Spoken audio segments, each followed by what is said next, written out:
Good morning, everybody. Lovely to see you here and lovely to welcome Sally Carter has presented to us a couple of times, and each time it is on something different.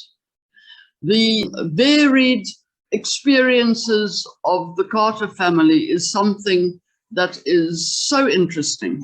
And this morning she's going to talk about their sojourn and hard work on a farm.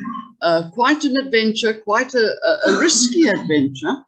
We're really looking forward, Sally, to hearing about this very interesting period of your life. Welcome, Sally. Lovely to have you here. I've written a book on the subject, and every now and again, if you'll forgive me, sometimes the book tells me more than I can do speaking, so I'll delve into the book. I always wanted to marry a farmer. David always won, but I became a social worker instead. David always wanted to farm, and he became a banker. But his second choice would have been to marry a girl whose father had a farm, but my father had a shop. And I fell in love with a banker. But we had a very happy life living on the Bosch, had 3 delightful children, enjoyed our work, and always thought we would retire here in Tamalis. But near retirement time, we went on a trip to France on a barge along the canals, and there for the first time in my life I tasted goat's milk cheese, and I really liked that. When I came back to Cape Town, I wanted to buy cheese, and it was not available. So I said, one day, David, we're going to go and farm goats. And he said, that's a good idea, and I'll farm olives because they don't need much work. As we got nearer to retirement, we started to look, and my dream of having a farm was one either in Franschhoek or Paarl or Stellenbosch, a lovely Cape Dutch house, lots of oak trees, little vineyard at the back, white split poles in the front for my goats. And we started looking in the newspaper, and then we realized there's no ways we could afford a farm like that. So we had to look further afield. We drew a circle of as far as we'd like to go and started looking. And then there came in the August a tiny little advertisement which said farm for sale with old Cape Dutch house on it and national building. And David said, we didn't have any idea where it was.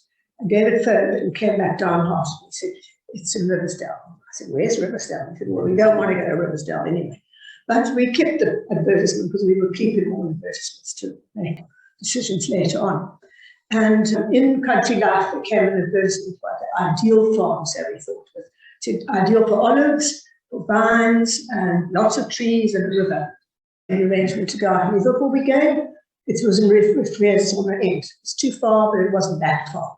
And we thought, well, seeing we going all that way, let's go and have a look at the Riversdale farm. After all, Riversdale is just the other side of Refrees on the end, so we thought. The Refrees on the end was a nightmare, that farm. And we trundled along the N2, and when we got to Heidelberg for lunch, we said, no, this is not what we want. With wheat fields and canola, no vines, no trees, nothing. Let's go back home. Let's just phone the farmer, say we're not coming. And then we scrambled through all our notes, no telephone number for the farmer. So we just can't leave him. We were going to meet him on the N1 at the garage. We just can't leave him waiting for us. So we'll go on. And we got to Riversdale, and I'll just read you our reaction once we got there. Just would like to give you a little description from my book, because I think this tells you what we felt about the farm. We turned off the national road and drove through the drowsy town. A scruffy mongrel hurried across the road, and a drunk slept on the steps of the bottle store, but otherwise there was no sign of life. Coral trees, which had dropped their crimson party dresses some time ago, lined the wide main road. Within a minute or two, we were through the town and into the countryside. We turned at a national monument sign to Ziegelhut, and our interest perked up. As the tarred road turned into gravel, a tremor of excitement went through me, the same feeling I used to get when accepting a new date. To the left, fat, woolly sheep snoozed in the shade of an oak tree. On the right, sleek black and white cows didn't bother to lift their heads from their lush pastures as we drove past. When we turned into the farm, a startled heron flew up from a pond, and then I felt the goose pimples. Ahead were 2 Cape Dutch houses standing 50 meters apart. The simple opstal with gables at both ends and a narrow stoop. In front was the National Monument. Cyril explained when we got out of the car. The larger one, with a few additions, was the farmhouse. Both buildings had an old world warmth and charm. So our first impression was, oh my gosh, it's fabulous, but not here, please. I would like to show you a clip of the film, just to show you just why we fell in love with this film. It was made by my grandson recently, so things have changed a little bit, and some of the animals are not the ones that I had. My 14-year-old grandson made it for us.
Have the ground tested for olives, and if the testing people said okay, we buy the farm.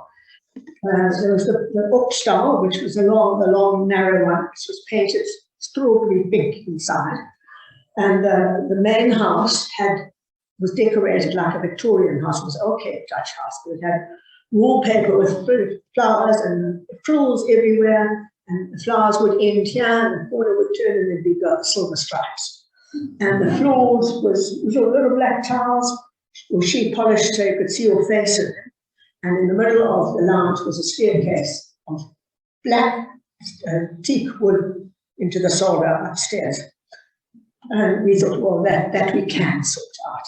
And we decided we would buy it. We also had been told by friends, don't buy a farm that has staff on it, because you can never get rid of it. Ask when you put in your offer that you clear the farm of all existing staff. I was examining a row of kennels erected when Cyril had once bred Labradors, when a slim coloured man walked hesitantly across the lawn. He took off his cap and turned it nervously in his hand, his eyes shifting from David to me without making eye contact. I want to ask Meneer if I can work for Meneer. I'm Cornelis and I work for Mr. Gous, he said in Afrikaans. David extended his hand. Good morning, Cornelis. I'm David Carter. Good to meet you. Cornelis looked startled, not knowing quite what to do, but he gingerly took David's hand. David glanced at me quizzically. I know the farm work, and I know this farm. I don't have any other work. Please, can I stay? Cornelis squeezed his cap into a tight ball, and I detected one knee shaking nervously. What shall we do? David mouthed at me. I looked at this forlorn man, and my heart went out to him. Say yes, I mouthed back. If you know farm work, then you will be a great help to me. David's Afrikaans was impeccable, unlike mine. Cornel smiled for the first time and thanked David. As he walked away, he turned back and said, "Can Pretty come and work here too? He lives in the other house and he has no work at the moment." This was more that we bargained for, and I wondered what David's response would be. He shrugged and looked at me and winked. I suppose he might as well tell him to come and see me. So we started the farm with Pity and Cornelius, and Cornelius' wife, of course, had no work. It was too far to go to town to work, so we had Paulina as well. And in due course, we had all the children as well. They attached themselves to me like leeches, I can assure you. But we decided we could just have a look at what the staff housing was like, and we were shattered. It was absolutely appalling. The four rooms, there was no electricity. They cooked on an open hearth inside the house. There was no running water. They had to go to a tap outside. Those cottages shared one tap. And the toilet was halfway up the hill, an iron building, tin building, leaning, so you could see no one ever went there. And we wondered why the bushes in that area grew so well. And we said, well, the first thing we've got to do when we get here is to make those decent. And we got an architect friend out, and he drew the plans, we put the plans in, and then we waited. In the meanwhile, now we had 4 staff working for us. We had to earn some money. And Sorrel, the owner of the farm, told us that there was a huge black wattle forest on the farm. He said you can cut the black wattle, strip the bark off, and you can take the wood to the co-op, and they'll send it off to Japan, and you'll get some money. Now we clueless, we've got a tractor, and it sort of worked, and that's about all. So we needed to get a trailer to take the wood in. We needed to get a power saw, not electric, petrol saw, and then what do we do with all the stuff we cut off these trees? I said, burner. They were crazy, the farm will go out and burst. So we had to get a chopper to chop up all the leaves. And then David set forth. And the first day he came back, and I sort of thought that when he came back home from the office, neat, weary looking, full, not rucksack, what do you have? Suitcase, briefcase, and still having to work a bit at home. And here he came back, sweaty, dirty, muddy, and as happy as Larry. And I was as happy as Larry too. Then I had been chairperson of SADA, which is South African Riding for the Disabled, and they asked me if I wouldn't come back for the last AGM. And I was very reluctant. I said, all the way to Cape Town just for a meeting. David said, no, when you leave a place, you must leave on a high, so people remember you positively. Don't let them just remember the woman that never came to the meeting. So I trundled in. At the end of the meeting, they said, we just would like to present you with a little gift. And they brought out that up. I opened it, and it was an apron with 3 pockets. What do they think I'm going to take up jam making? Or then I thought, maybe I could put a fork and a trowel and some fertilizer in there, and it's gone. And I tried to be cheerful about it. And they opened the door, and three helpers came in, each carrying a little white kid. And I think people from the end of Constantia could hear me yelling with absolute joy. Yay! I believe it. And then these things had to come home, and my son was going to come and visit us and was driving our Land Rover, and he had the 4 dogs. So the 4 dogs, 3 goats, and my son and I went all the way back to Riversdale. And people, when we'd stop at a stop street, the kids would be climbing on the back of the thing. What now? Have I seen it, really? It was fine until we got to Swellendam, when Jonathan had stopped the car to go for a wee, and the goats woke up. By then they'd gone to sleep. And now they were starving. And I had powdered milk, but I didn't have warm water to feed them with.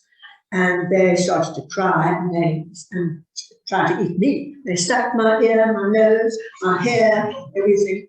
And my one little dog was forever sucking me.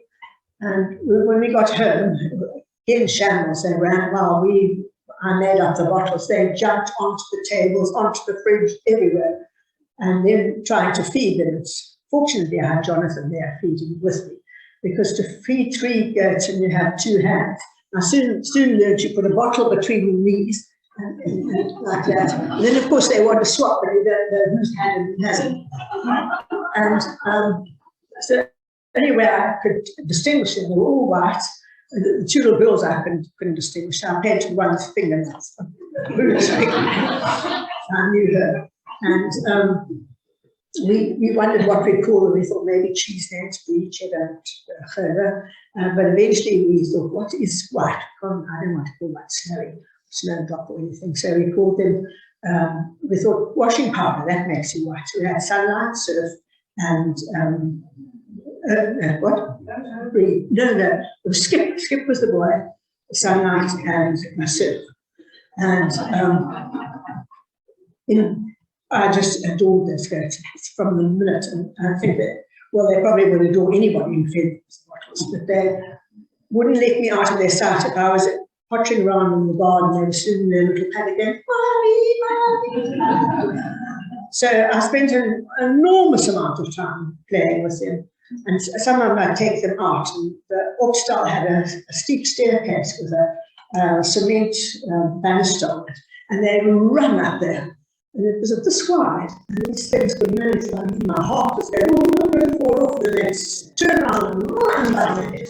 And they I'd be taken in the paddock where the trees were, they climbed trees and jump bars, just like with that.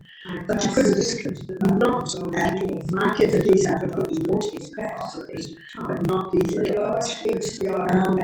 And of course they grew, and people pregnant, which is what we wanted. Skips and slaughtered, we liked, and their kids are very skips, yes, but not skin and waiting for good podcast. Now, he lots of money, a thought for my needs, and he was my favorite extraordinary around the stand, lying on the lawn, this was how I used to move stuff when they tried to score me. Now, 17 and and this, one of the sad things about farms is that you only want to keep the females and the goats at least.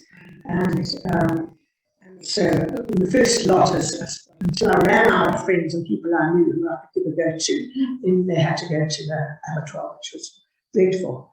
But I'm ashamed to say I did keep a lot of their meat.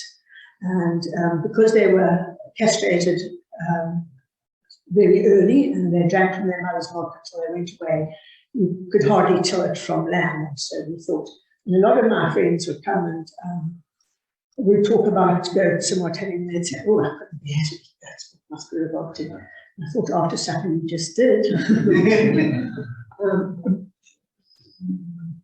Yeah, the first lot of kids came out very easily, but I was then a very anxious mother, and I'd run up and I'd take a bucket full of warm molasses for her to drink, and run down the lambs myself. And then when there were sort of like 10 or 12 arriving at the same time, no nanny goats ever got molasses again. And for the most they were easy birth mothers, until one day my Paulina came running by me. Mrs. Surf's crying, she's crying. We ran down and Surf was around like this. I looked and there was 2 hoof out of the back, and the nose must come out first, the hooves. And David had a cell phone, I ran and phoned the vet's practice, and he said, no, doctor, Midgey's gone over the hill to, it was Dr. Otto then, to Ladysmith. But you can phone him and see it. And I phoned him and he said, there's no ways I can come, you're going to deliver that kid yourself. What you do, you get sunlight soap on your hand, you go in and you find the head and you pull it out. And I'm sitting there and I just said, please just stay on the phone. And I'm lying there, my hand was slippery. I can't get my hand in. And he said, of course you can. He said, I said, I'll hurt it. No, you won't. Push hard, push hard. Eventually I found the head and brought it out. And of course it just came out. And I could pick it up and slap it back to the phone. She's around, it's a girl. But that was the only difficult thing. We had, I think, one stillborn, but otherwise it was plain sailing. But then, of course, you had to learn to milk. And but this is with the first lot. We now had from 3 goats, we had 7 goats. And they were living with the chickens in the chicken run. And the chickens were getting full with having to share with the goats. And so we had a dam right near where the goats were, with one of those big cement dams. And Bright Spark here said, "Well, we'll turn that into a goat shed." So but I said, "No, we must do the servants' quarters first." So I went to the municipality and said, "No, what's happened with the plans?" And then the young man took them out and he looked at them and he said, "These plans is not for staff. You are having holiday cottages here." I said, "Holiday cottages? No, I've got 2 families living on the farm and I want to upgrade their houses." He said, "Nobody here gives the staff a lounge and a dining room and a bathroom and bedrooms. No, it's for holiday cottages." Oh, I did cross us. Listen, it is now 2000, which is not 1964. Things have changed. And I could just hear David's voice in the background saying, "Don't get cross with him, just won't get past the things." But anyway, he was so frightened that he said, "All right, go. And we gave the really nice houses. And then we turned the little dam into a house for the mothers and kids. And then David converted a garage into a milking place for me. And I had to start learning how to milk. And we take the goat in with a bowl of food. And it had a sort of a ramp on it. And I'd sit on the ramp and start to milk. And about half an hour, and I had this much milk. And same with this, and by this time she'd had 3 or 4 bowls of. And I phoned a friend and said, "You know what? I'm getting no milk. What's wrong?" And I said, "How do you milk?" And I told him. He said, "No, you don't go psh, psh, go psh, psh, psh. And you mustn't let them sleep with the kids, because the kids are going to drink all the milk." So this was heartbreaking too, to put the kids somewhere else at night, and boy did they make a fuss about it. And so did the mothers. But within 3 or 4 days they were used to it. And I learned David made me a milk stand. So she couldn't just, when she'd had enough food, walk off. She had to stay until I finished her. And in due course, these mussels were alien to me. But I got enough milk to make cheese. And at the beginning we made cheese. We just made feta and cream cheese, and we made it in the kitchen. And the cream cheese we hung in all the bathrooms because it's got a drip all around. And then when second lot of goats, you suddenly have a hell of a lot more milk. And so we thought we were going to have to do things the proper way now. We had a state-of-the-art cool room, and we had a freezer and a cool room in it. And we had air conditioning, and we had a drip where you put your boots into, and anyone went there had to wear a white coat and a dookie, those dookies that they wear in the factories, the hairnet. And an inspector came and he said, "I can't believe that a small production like this, you are so well organized." Oh, really great. But there was a problem of selling the cheese. My first intention was to eat as much as I could and then give away to friends. But when you've got a hell of a lot of goats, you've got 4 or 5 big things of milk, you can't just eat it all. Sure. And then to sell it was quite a thing. All the farm stalls around us, and Spa was very good. And one day a woman phoned, she said, "I bought your cheese from Spa, and I was so disappointed. I had it for breakfast for my friends, and I opened it and it smelled like ram." I thought, well, that's what it's meant to smell like. If you don't want cheese that smells like that, then buy a chodo, milk. So people had to get used to it. Another time I made cream cheese with chodo with fennel in it, little fennel seeds, gives it a lovely flavour. And somebody phoned Spa and said there were chojos in my cheese.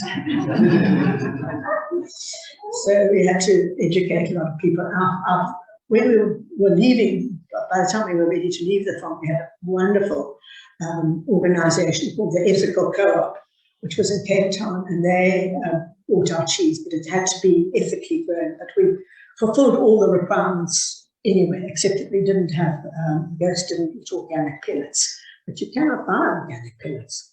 And we said anyway, they may eat grass, so they're happy.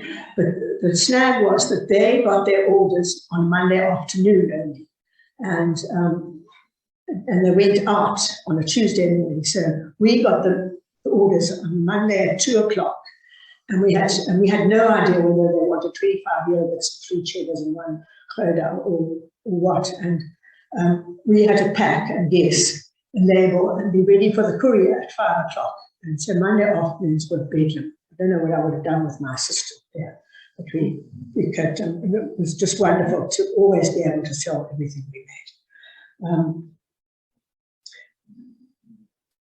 One day we went to a concert in George, and in that lovely museum there, they have the boat.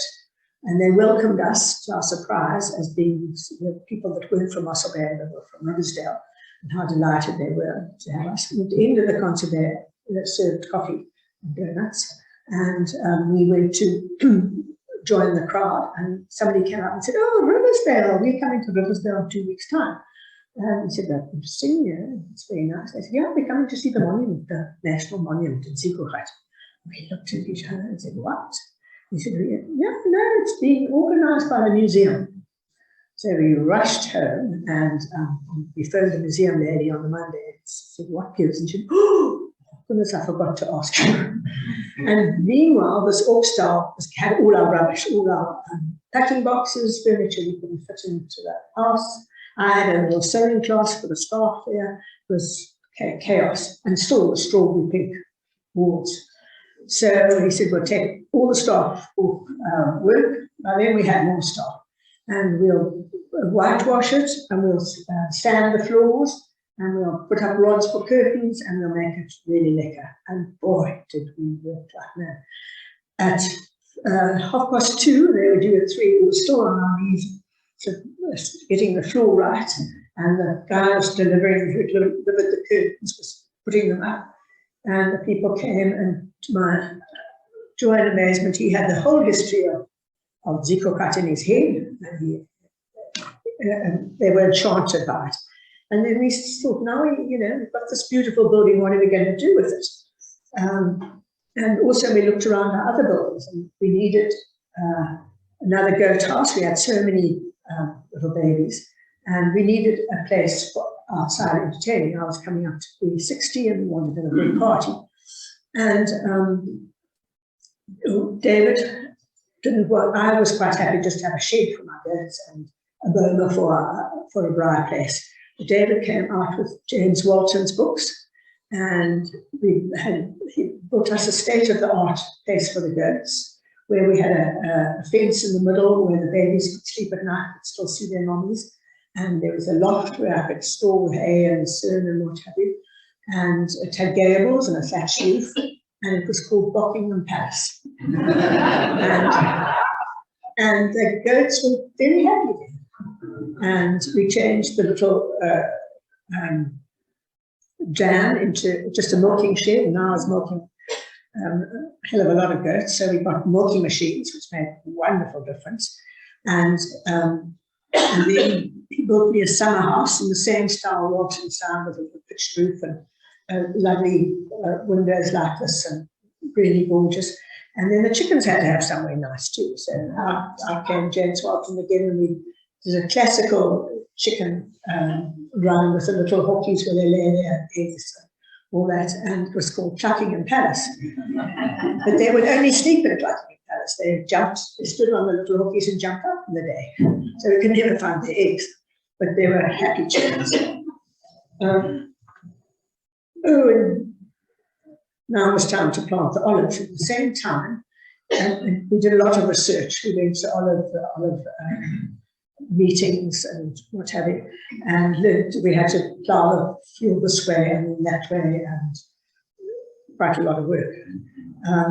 And Our son-in-law's brother was farming in Leesburg, and at that stage there was quite a drought, and he had no grazing, and we had lots of grazing. And he said, well, bring your cows, 6 cows and 6 calves over.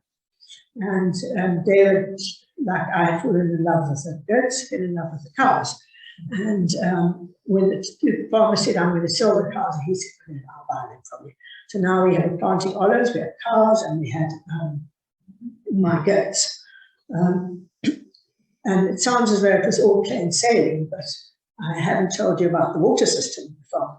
It came from a dam in the mountains along a canal, and it was brown, which didn't worry us too much. But I put up a notice in the Moon when people sort of looked at the thing and said, please don't frown because the water's brown. It comes from the mountain and we don't have a fountain. And that kept people happy. And every year they would turn the water off and scrape the canal, and we wouldn't have, they'd warn us, and we wouldn't have water for 3 weeks all at a time. Am I doing all right, timekeeper? We wouldn't have water for about 2 or 3 weeks. And usually, you know, we worked this out. We put in water tanks, and it was okay. But we had, my daughter was getting married, and she wanted to get married on the farm. This was before we'd actually put the water tanks in. We had just another of those cement bags. David got tick bite fever the week before the wedding, and at the guys phoned and said we could shut in the canal, but David didn't sink in, he was too sick. And come the day before the wedding, we turned on the water and there's nothing. And so we ordered water from town, and then they bought a big tank of water, but always we cleaned our water with a flocculant, which made the dirt fall to the bottom, and the top water was quite clean then. But they came with their water barrel, they filled it up, and they disturbed all the water on the back. So we had gritty, muddy water with a wedding coming on. And so all the guests had to go swim in the river before the wedding. I and my daughter, the bride, went to town to a guest house to bath and wash our hair. But these were the kind of things that we had to learn to maneuver our lives around these things. With the cows, I must just read you a little bit about these cows that David loved so much. They were in a paddock which was quite near to our bedroom. I was having difficulty falling asleep. David was snoring gently on my right, and Lovett was whimpering softly on my left as she chased rabbits in her dreams. Mojo was having problems with fleas on the floor next to me, scratching continuously, and the wolfhounds were farting loudly. I was just about to drift off when a cow's moaning bellow could be heard not far from our bedroom window. Swinging my legs over Lovett, I headed for the window and could just make out the shape of one of the cows next to the fence. She threw back her head and let out a long wail. I felt as if a hand was squeezing my innards. I was convinced she was in terrible pain. I went back to bed and shook David. One of the cows is in trouble. He opened a sleepy eye. You've been dreaming, and I don't hear anything. His head dropped back onto the pillow and the snores began again. I went back to the window and could just make out her pacing up and down the fence, and once again she mooed loudly. I shook David again. Please come with me to have a look at her, I pleaded. Don't be ridiculous, woman. It can wait until the morning. Go back to sleep. He turned his back towards me and curled up. I lay rigid, staring at the ceiling until another mournful bellow sliced through the night. We can't just leave it. It might be in great pain, I whined. I could hear the rising frustration in David's voice. Oh, for heaven's sake, it's probably just being social. You're overreacting. Go to sleep. If you won't come with me, I'll go on my own. I climbed out of bed. Really, you are too much, he mumbled as he pushed back the bedclothes. We slipped on shoes and the eager dogs followed us outside. The moon had appeared from behind a cloud and we could see the animals straining against the fence. I'm sure it's in pain. Should I ring the vet? I asked anxiously. And then in the distance, I heard a long, throaty call. It was coming from the neighbour's farm. Immediately, the cow in front of me perked up her ears, threw back her head and answered. You stupid old thing, said David, not unkindly. She's calling to a bull on Oliver's farm, and he's answering. She must be in season. That's why she's calling for him. As you can see, there's nothing wrong at all with her. Now get back into bed. We learned by experience and these things. Then we decided to get sheep. I decided I want sheep, and we got 3 Huntslowickies: Barbara, Marion, and Basil. And in due course, of course, they had babies, and we couldn't possibly eat them, but we just did share them. And then Barbara had about a 3rd baby, and we had somebody dumped their horses on us. This happens when you have a farm. People think you've got lots of grazing, and they haven't got anything. Yeah, so I'll fetch my horses in a week's time, and you never see them again. And this was the case of that, a huge, big black thoroughbred. And Barbara's had a baby, and very early in the morning, the horse picked up this little calf, newborn calf, in his teeth and stamped it down, apparently gilding sometimes with them, and then stamped on it and broke both its back legs. And I rushed it to the vet, obviously, and he put these legs in plaster. And Barbara, when I took him back to Barbara said, I don't want to disable a child, take it away. So we called him Braveheart, and we brought him into the house and stepped in a dog's basket. Now, he believed sincerely that he was a dog. He followed the dogs around. And Mojo, our border collie, used to chase cars, and you'd see him running up the drive. Behind would come little Braveheart with his legs in plaster, chasing the car as well. And then we wanted to come to Manus for the weekend. And of course, we brought the dogs, and we couldn't leave Braveheart at home. So we brought the dogs too on Grotto Beach, and Braveheart followed him, and people would look at us. Am I seeing things? Is that really a sheep? And then the dogs saw a seagull, and they chased after him, Braveheart after him, dragging his little legs. And suddenly I saw an Alsatian roaring across the veld, and I thought, our dogs won't hurt him, but you never know about a strange dog. And I'm yelling, stop, come back, dogs. And of course the dogs listen, but a sheep doesn't listen to you at all. And there I'm running after Braveheart. Braveheart's running after the dogs. The dogs are running after a bird. And David was killing himself with laughter. He said, "You've no idea how ridiculous you looked." Chasing a bird on the beach. Sorry. Now, it wasn't all work on the farm.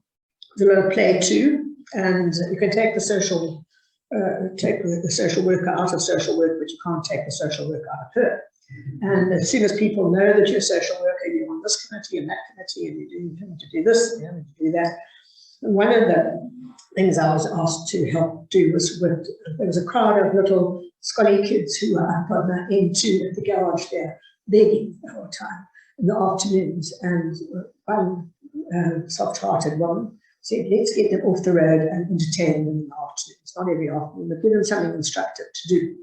So would you help? Of course, I said yes.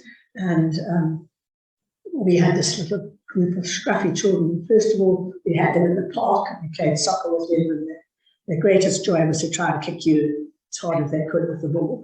And then we got a classroom in one of the schools, and we taught them crafts.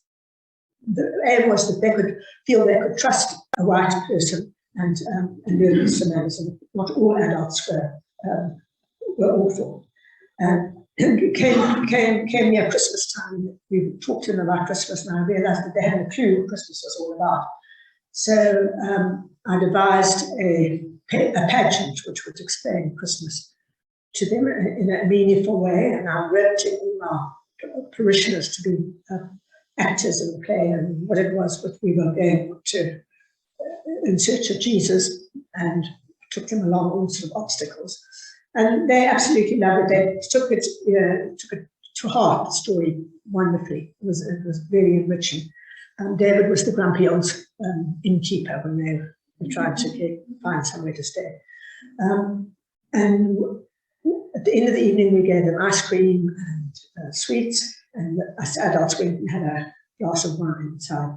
And then we decided to we came out to take them to home, and they'd stripped all the fruit from our fruit trees, green, ripe, everything, the little buggers. And yet I did it again the next year, can you believe it?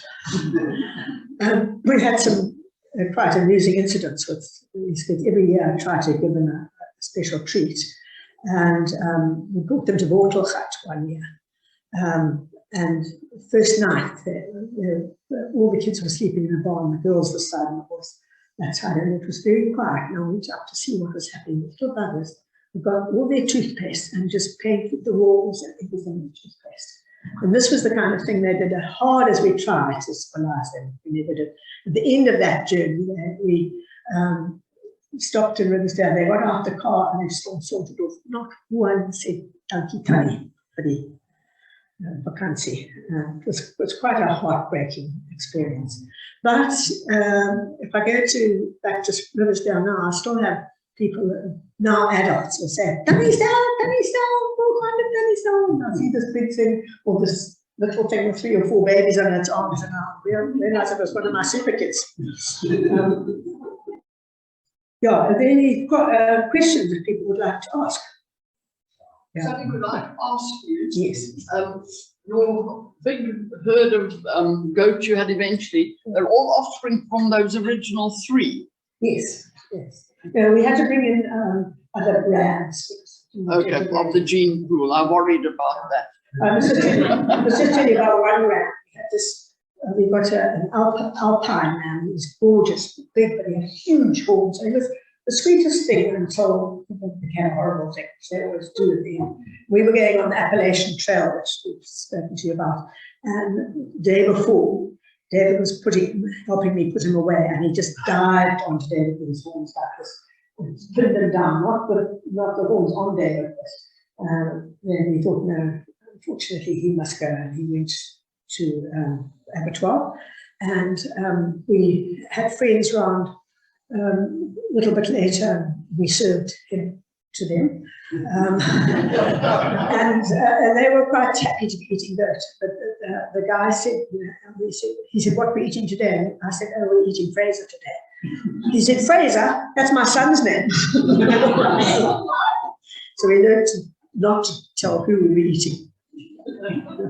And we turned the op stall into an entertainment place in Australia. And we bought from all the local second-hand shops, we bought really nice yellow wood tables and made matching check cloths. And we had chairs made from a little factory in Sierra Brock.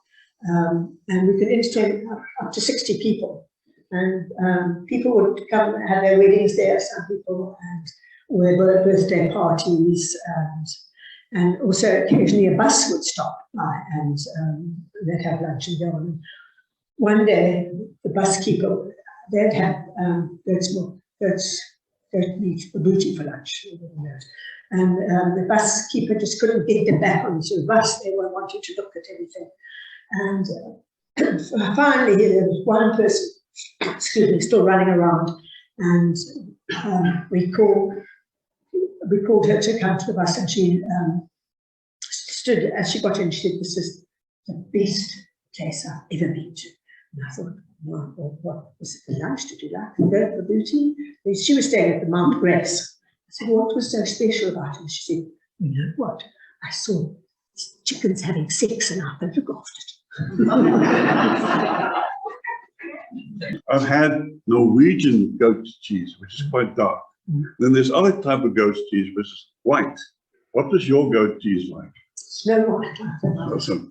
And the darker one, how does They that? cook it much longer. That's like, Oh, they always cook like it. a fudge.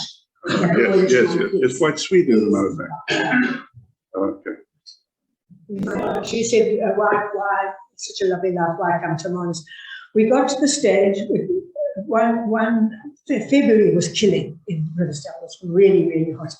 And we had a day where David came in at about 5:30 and still had to mow the lawns. I had been blacksmith for the day, and I'd forgotten that he was coming, and the horses were right at the other end of the field, the farm, and I'd run to get them wearing Crocs, so it was very difficult thing. When I came back to him, he was furious because I kept him waiting. It was just one of those days where everything went wrong. And we realized now that if we had to duck under a fence to catch something, it was no longer easy. We were physically tired the whole time. And we thought, now maybe it's time to give up farming. But we didn't want to leave the farm.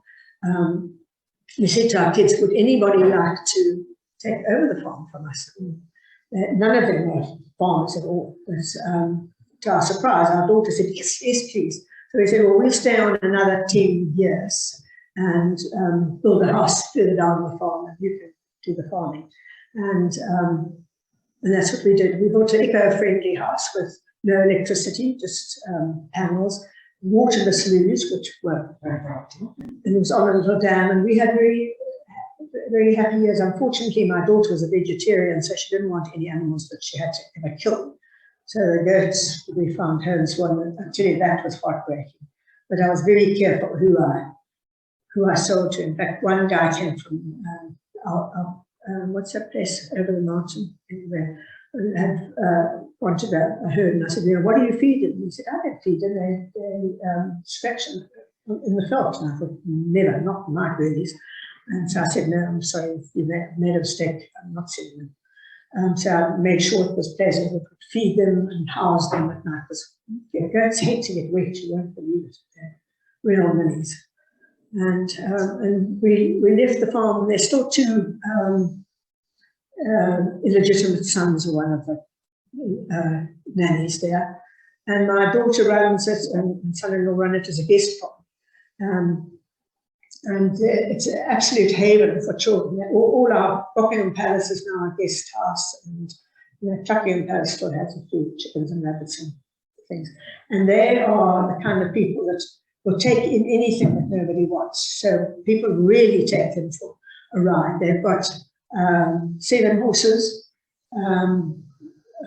about the same amount of cows, 9 dogs, and a donkey, and they're all free roaming. So people with kids there, and they're all 10. So you go there with kids, and the kids absolutely love it. Only thing is they go into their house and you have to pick the calf off the couch, and the chicken poo off the other chair, and there's the 9 dogs all around here, and something very big. But it's, if you really want to go there, I'm sorry we don't have the pictures. Sally, what happened to little Braveheart? I'm not going to tell you. Yeah, a farmer took a whole lot of it. I did not. There's one question I want to ask the two of you. You say that before you bought the farm, your undertaking was that you would only buy it if all the staff had been moved off. Now, this was in 2000. I doubt whether that would be allowed to happen these days. It's very difficult to move staff off farm. So I was interested in how you managed that. Yeah. Interesting enough, when my son-in-law took over the farm, he brought in Malawian workers, and he didn't want to get rid of them. So one of the staff cottages had Malawian workers, and then my coloured family stayed in the other cottage. And after a week or two, they said, we don't want to live next door, and they left the farm. Just so you have an idea, that is what was called the Jongmanshuis. That's the homestead. That's the 1806 house. That is the national monument, which goes back to 1745. That's meant to be an idea of the Werf as a whole. When Sal talks about the farm, and she says the sort of breathtaking when we drove in on it, that's what we saw. It was my dream come true. Sally, this has been an absolute delight. Thank you so much for sharing it with us.